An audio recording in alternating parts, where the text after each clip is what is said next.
Welcome to Your Worthy Career, a podcast with me, Melissa Lawrence. I'm a career and life coach with all the corporate cred in talent development and organizational psychology, and I help women like you get extraordinary results by being more you, not less. I won't just help you have a career experience worthy of you, but I will help you build your self-worth to shift what you think is possible and take the action that will create the career you've always wanted. Whether it's more meaningful work you're passionate about, making more money, getting to your next level, or being more effective as a leader, we are shattering the glass ceiling here, the one that exists for women at work and the one we put on ourselves with our doubt and inner critic. Each week, you will get practical teachings grounded in neuroscience and effective career development strategies. You'll experience deep mindset shifts and the perfect amount of woo so you can run your career with ease rather than your career running you. You were born for more, and I'm going to help you get there, with maybe a few dance parties along the way. Your up level begins now.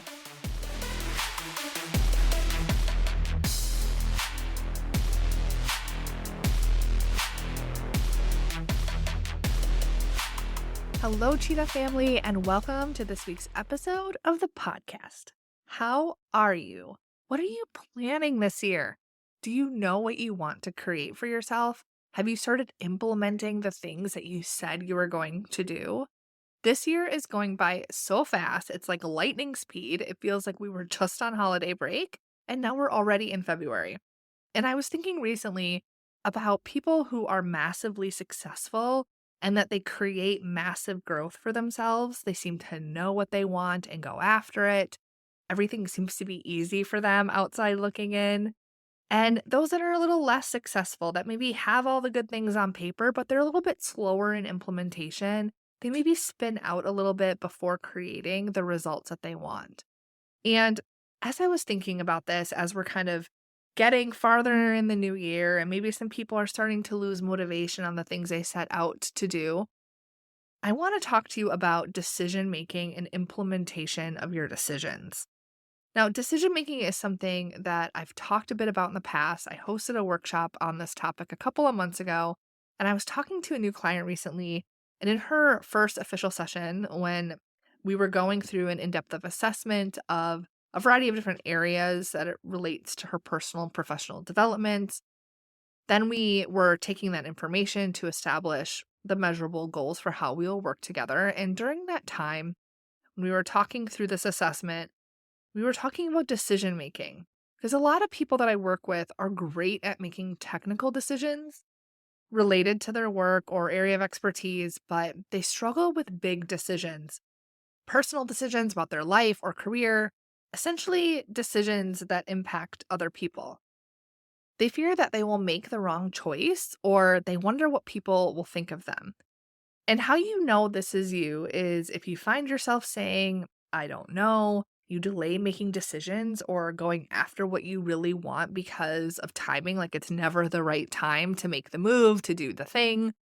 If you consider yourself someone who has analysis paralysis, where you kind of never feel like you have enough information to feel certain about your decision, maybe you wait a long time to decide or worry about the what ifs, second guess yourself, change your mind a lot, or maybe you make a decision and then you go back and you rethink that decision, wondering if it's really the best decision for you. Tell yourself that you don't deserve what you want. Ask other people what they think you should do. If any of those things resonate with you, then it's something that you likely struggle with as well. And so this client I was talking to, she was on my wait list for one-on-one coaching. So there was a gap between when she committed to coaching and when we could actually start our session. But while she waited, she consumed my podcast. She signed up for free trainings that I had. She started working toward her goals on her own. And the commitment that she made to sign up for coaching on its own just lit a fire under her. And as we were going through her assessment, she said, decision making used to be a big problem for me, but it's not anymore because of the training that you did a couple of months ago. Now I make decisions quickly and I'm a lot more confident. So this client, she not only consumed the content, the wisdom that I was offering, but she implemented it. She started using the strategies and concepts that I shared with her while she waited to start coaching with me one-on-one. So if you're listening to this podcast on the regular, You know that I always offer tangible actions you can take. Reflect for yourself. Are you consuming and moving on with your day, thinking that was a great episode or that was a great mindset shift? Or are you taking a few minutes to implement what you're learning, whether it's this podcast or anything else you consume, a book, a training at work? Learning to take information, make a decision about it, and implement it is life changing and is the difference between successful and massively successful. The reason many of us don't do this is because we're in a society of consumption culture, to always be seeking the right answer, to read books and podcasts. This comes from just our time in school and the school system when you would learn and consume, but you often didn't apply what you learned in the real world and you were really studying to a test. Now, when we take that into the real world, it keeps us spinning in confusion, over analyzing and being passive in our own growth, not leading our career, not owning it. We're outsourcing it. We're waiting for a boss to tell us what to do, for a company to tell us what our options are. Now, I just wrapped up a live coaching event with my own coach. Every 6 months or so, we get together and I focus on building my skills as an entrepreneur and my overall skills in coaching. And I love learning and always up-leveling myself to be the best coach for my clients. So I attended this event virtually this time, and I had just reflected on just how far my decision making has come. Like, I used to be a lot like my clients and struggle with what other people would think, with fear of failure, with wanting to do things the right way, be seen as the best always, not wanting to make the wrong choice. And when I started my business 3 years ago, I had to learn to be a better decision maker, to make quick decisions and have my own back no matter what. When I attended the event with my coach, I always create 3 essentials that I'm going to focus on for the following 6 months. There are so many things to learn and that I can master, areas of growth. But if I'm taking one step in 100 different directions, I will have less growth than if I narrow my focus on 3 areas and then take consistent action in those 3 areas. Now, I also commit. If I invest in my coach, I commit to getting results. I take ownership of my experience. When I choose 3 essentials, I commit to them. I don't rethink them or change my mind and decide that I should focus on something else. And that is what creates massive success. You want to make a decision, implement, take that action, and have your own back. No going back and rethinking, because that is just slowing you down. And this is how you reach your goals faster, is when you make that decision and then you implement it.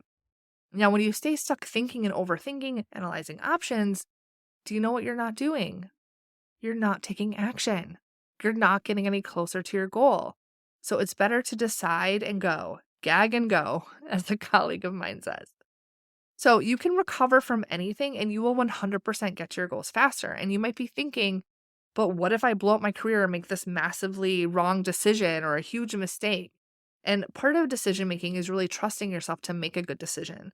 This is also why coaching is so beneficial, because I help you know what you want in your career, but I also help you make the best decision, build the self-confidence to always trust yourself, and have a safety net while you learn this new skill. So whether it's figuring out what you want or being a more effective leader, you have a safe space and the accountability to implement what you learn. Now, I have a step that is built into my career discovery process, for example, where you don't make decisions that you will regret. So it's kind of a fail proof. So if something comes out of that process that is very different, we make sure it is the best path before you go and make that big jump. Same with the Standout Leader Incubator that is coming. There is a safe space and a way for you to identify the best path for dealing with a certain employee or dealing with a certain leadership challenge that you can test out and ensure is going to be effective ahead of time. It's just another benefit of working with me in coaching. So if you want to get into a career you really love this year, I really invite you to schedule a consultation call with me, and I'll put that link in the show notes. So deciding to make decisions, so it's a little bit of a trigger, right? Deciding to make decisions and implement them is the foundation of the changes you want to make. And I've talked about this before, and I'm going to walk you through this framework to just help you make good and quick decisions without overthinking or fear of making the wrong choice. So this is an episode you're definitely going to want to bookmark and hold on to because I am going to walk you exactly through it. So let's talk about what we tell ourselves about decision making that makes it so freaking hard sometimes. So we tell ourselves that there's a right answer, that someone else knows better. But here's the problem. When you tell yourself there is a right answer, you overthink. And you do the one thing that won't get you the results you want. You stay undecided. You don't go all in on you. When you tell yourself someone else knows better, you are outsourcing your life or your career, even if it's just what to have for dinner, to someone else. They don't know better. You do. If you want sushi tonight, say you want sushi. Overthinking is a problem. It drains your energy and it causes anxiety and wasted time. It makes you more tired. You're less productive. You lose time and money being undecided. Makes you unhappy, distracts you from your life. It creates what I call decision fatigue, where you belabor making the decision and you exhaust yourself just trying to figure out the right answer. But here's the thing. The struggle you have with making decisions is not your fault. It's coming from a lived experience that you had and you might not be aware of it. And there are 3 reasons that we struggle with making confident decisions, and I've already alluded to this a little bit already in this episode. So the first is social conditioning, the second is negative feelings, and the third is safety. So we're going to dig into each of these. Reason number 1, social conditioning. We are taught from a young age not to go into the unknown when we make decisions. Most people I talk to are more comfortable spending $50,000 to $100,000 on their college education than to spend a fraction of that on personalized development to solve their problems. Why? Because education is a sure thing. If you learn nothing, if it's stressful, and you don't even make more money because of it, at the end of the day, you can throw your money at it and you can put it on your resume. For sure, you'll have a tangible item at the end, and that becomes safety for you. That becomes your comfort zone. It's why when people are unhappy at work, they look for a certification they can do, something they can learn and achieve to make them more marketable, instead of working with a coach who can get them clear on what they want and walk them into their next role higher paid. Because the latter requires you to go to the uncertain, to invest in something that if you fear won't work for you, you end up paying for something without the credential or that new line on your resume. Many of us have had a negative childhood experience where we were told we were wrong, where we were corrected, or when we made our own decisions, something bad would happen to us as a result. And all of this social conditioning keeps us stuck and wanting to find the right answer instead of just making a decision. And that leads me to number 2. There are negative feelings associated with decision making. Feeling confused, worried, uncertain, scared, fear of making the wrong decision, regretful, deprived, torn, or anxious because you worry you may feel another emotion that isn't listed, right? Like, I'm feeling anxious because if I make the wrong choice, I could feel embarrassed. Now, this could be coming from reliving something that didn't go well in the past, a model you saw from your parents or caretakers. It could come from trauma. But what do feelings have to do with it? Let's talk about your brain. It's one of my favorite topics. Number 3, when we don't make decisions, it is a coping mechanism to keep our brain safe, but it creates pain and discomfort in the now.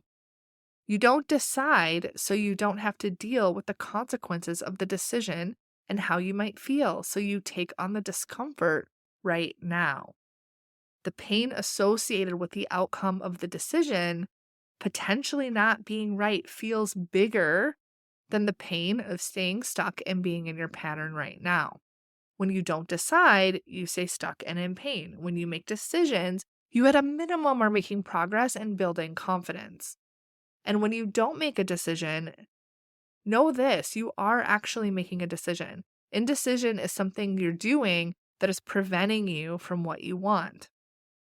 Now, some questions you can consider to dig deeper into your own thoughts about decision making are: 1, what lessons were you taught growing up about what is right and wrong when trusting yourself or making decisions? For example, were you taught not to spend money, to save as much as you can? Were you taught to do a lot of research and get a lot of opinions before you go and make a decision? Were you taught that you need to talk to 3 people before deciding on a contractor?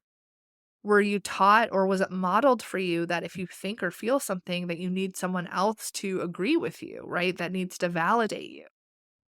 Number 2, what feelings do you associate with decision making? When you think of making decisions, how does that make you feel? And number 3, how is not making decisions protecting you? When you think about staying stuck, it, like I said, can feel painful and uncomfortable. But when you think about what it offers you, right? It offers you the comfort of that pattern you're used to. It offers you the comfort of not making changes. It offers you the comfort of always getting accepted by others and not rubbing anyone the wrong way, right? So it's protecting you and helping you in some way. So dig into what that might be so that you can better understand your own patterns and why you do some of the things that you do.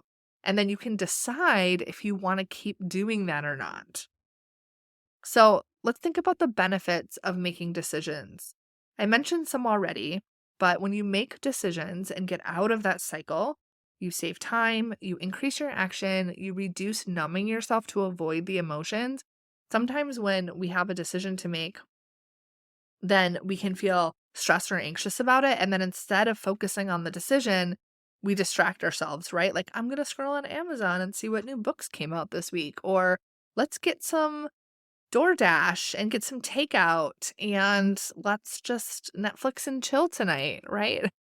You do something that's distracting you that feels good. It's usually indulging in something, shopping, eating, having some wine, something that's going to distract you from feeling what you actually feel and thinking what you actually think about that decision. Now, you also so you'll stop doing that when you make the decision. You'll stop distracting or numbing yourself. You'll learn by doing, right? You take that action, you evaluate, you learn, and you grow more quickly. You develop a growth mindset, you build confidence, and you make progress faster. Now, I also want to share some brain traps with you because you know me, I love some neuroscience and peeling back the layers of your brain and your subconscious and getting in there so that you can create some lasting result. So I want to get a little bit deeper in this episode about this because I have another episode called Confident Decision Making that is a little bit of a lighter episode, and this is really like the masterclass, okay? So let's talk about some brain traps. Now, these traps were taught through our social conditioning. They are things we believe to be true, but they are not, and they prevent us from making the decisions that we want to. All right, so the first trap is that there is a right decision. The truth is, there is no wrong decision. You are always learning and growing. You have to think big picture, right? There are no right decisions. Anything you think is right is because of something that society, your family, your influences around you has taught you. And it's just not true.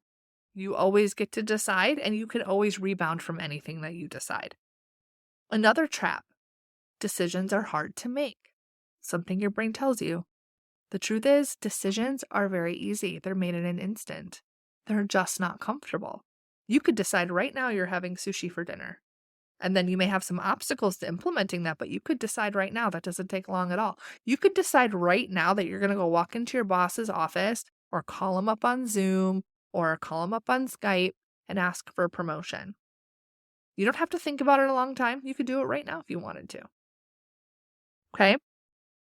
Let's keep going. Another trap: I need more time to think. The truth is, like I said, decisions are made in an instant. You just take a long time. You just want to feel more certain. And you think that time creates certainty, but it doesn't. Certainty is something you can decide to have. It doesn't come to you, you go to it. Your brain is trying to prevent you from making changes. And again, being uncomfortable, that is your brain's job. Nothing has gone wrong. But if you take certainty off the table as something you don't want to indulge in, that alone will make it easier to make decisions. So if you don't believe that you can choose certainty, you could just take it off the table and say, I'm going to make decisions without certainty. And that will automatically get you into taking more action. Another trap: it will require a lot of change. Whatever that decision is, it's going to require a lot of change. And the truth is, it will require change, but that's okay. You want change. Change is good. Change is what is going to solve your problems, right? Like if you're unhappy with something in your life, change is what is going to create that change, that difference, that result that you want, right? You have to do new things to get new results. These traps and truths are so fun, aren't they? Let's do another one. Trap. If it was the right decision, it would feel good. Truth. The opposite is more true. Discomfort is a sign of growth. If you haven't been uncomfortable, you haven't been growing. Trap. Someone else might know better. Truth. No one knows what is best for you more than you.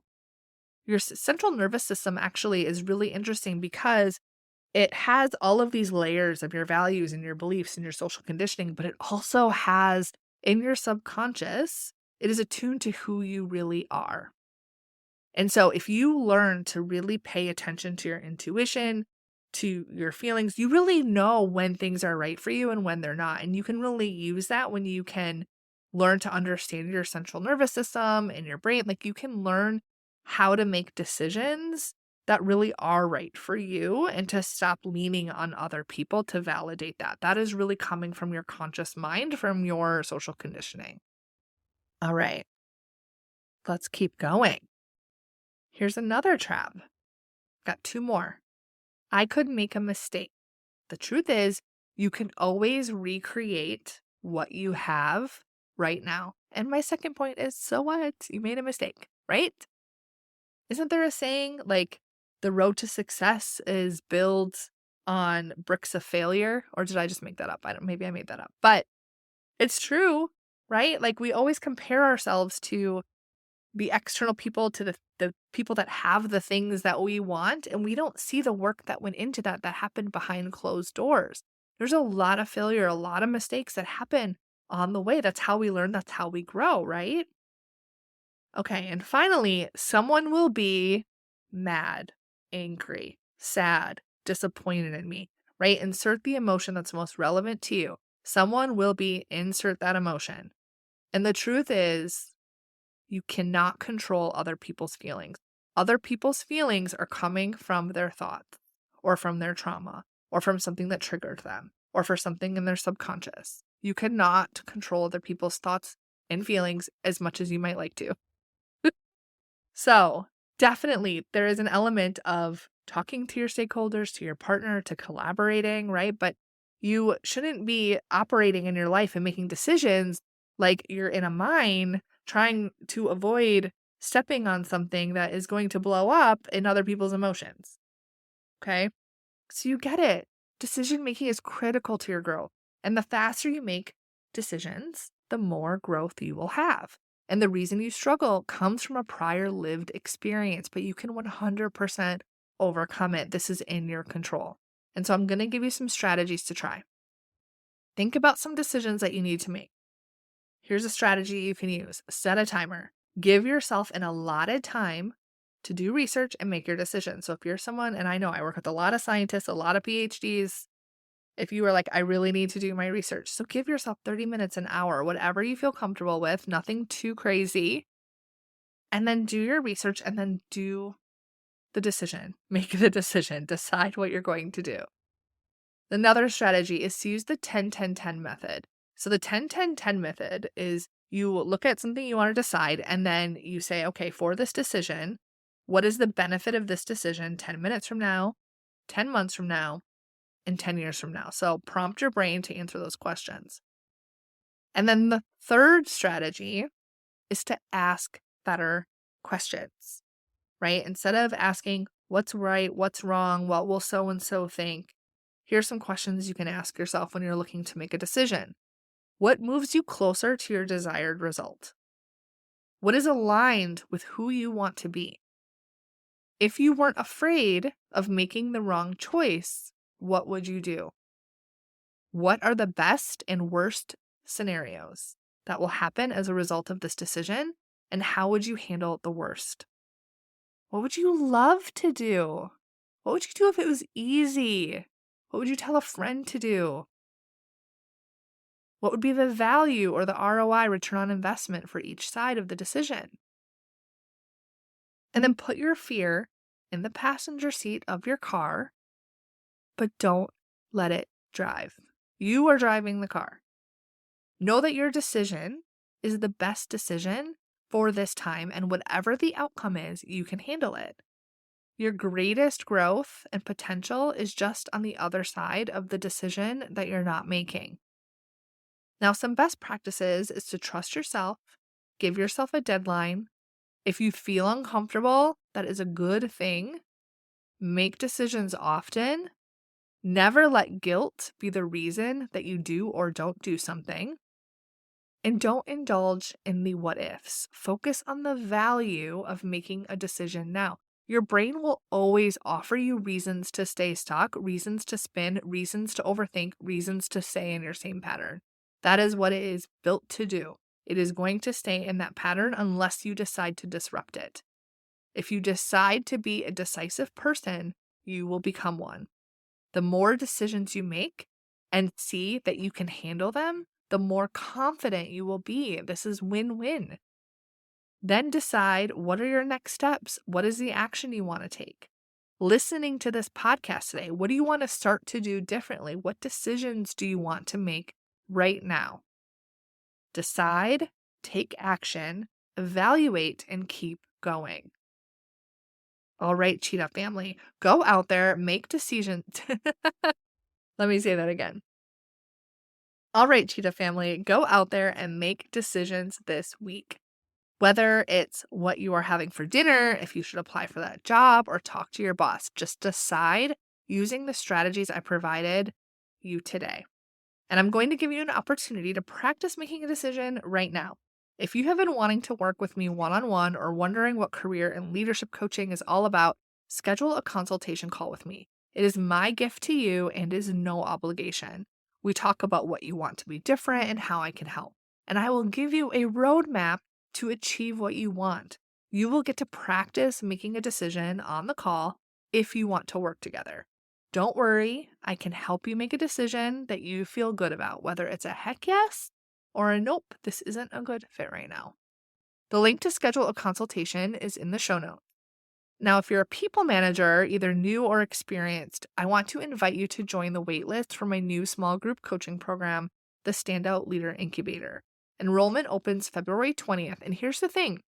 When you are on the waitlist, you get weekly leadership development tips to help you be a more effective leader right now.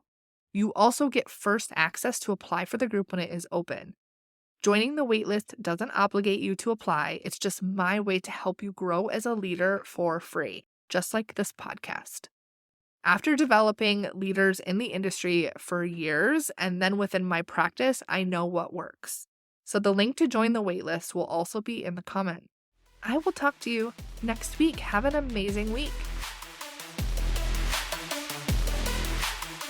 Thank you for listening to this episode of Your Worthy Career.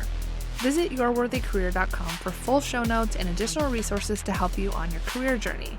Speaking of resources, if you enjoyed today's show, you will love being an email VIP insider where I share trainings, tools, and behind-the-scenes content exclusive to my VIP list. Become a VIP and join us at yourworthycareer.com. See you next week.